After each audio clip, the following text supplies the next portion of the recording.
শীতকাল মানেই বনভোজনের জমজমাট মজা। আর এই বনভোজন বা পিকনিকের মজা আরো 10 গুণ বেড়ে যায় যখন সব পুরনো বন্ধু বান্ধবরা একত্রিত হই। তো এই নতুন বছরে আমরা আজ বেরিয়ে চললাম সবাই মিলে পিকনিকের জন্য।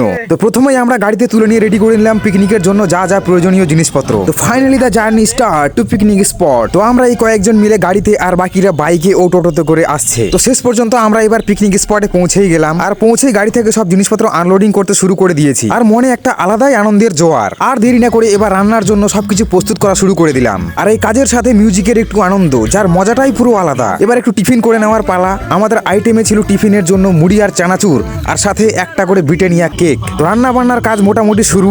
যাই হোক, ভাতটা শেষ পর্যন্ত হয়েই আসলো। এবার চলছে পাঁপড়ের ভাজা। পাঁপড় ভাজা শেষ, এবার মাংসের জন্য প্রস্তুতি। আদা পেঁয়াজ রসুন এগুলোকে বেশ সুন্দরভাবে এবার কষিয়ে নেওয়া হচ্ছে। আর এই রান্নার কাজে আমাদের গুরুত্বপূর্ণ ভূমিকা পালন করছে দীপঙ্কর ভাই। ব্যাস, এবার মাংসও প্রায় হয়েই এসেছে। আর এই মাংস কষতে আমি একটু হাত বাড়ালাম। ব্যাস, রান্না বান্না কমপ্লিট। এবার একটু ধুমধাম মস্তি।